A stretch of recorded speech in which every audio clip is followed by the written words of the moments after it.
হনুমানজির পছন্দের তালিকায় প্রসাদ হিসেবে কি রয়েছে? ভোগ হিসাবে রয়েছে লাড্ডু। দু ধরনের লাড্ডু হনুমানজির পছন্দ, এক হচ্ছে বোঁদের লাড্ডু আর এক হচ্ছে বেসনের লাড্ডু। বোঁদের লাড্ডু যদি আপনি নিবেদন করেন, বোঁদের লাড্ডু নিবেদন করলে গ্রহদোষ আপনার কুণ্ডলের মধ্যে, আপনার কুণ্ডলিতে যে গ্রহ দোষ রয়েছে সেই গ্রহদোষ সমাপ্ত হয়ে যায়। কেন জানেন? এই যে লাড্ডুর মিষ্ট ভাব, এটি হচ্ছে মঙ্গল এবং সূর্যের।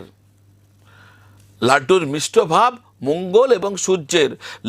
লাড্ডুতে যে অসমান দানা থাকে, দানা তো সব সমান থাকে না, অসমান দানা থাকে, ওটি রাহু এবং কেতুর।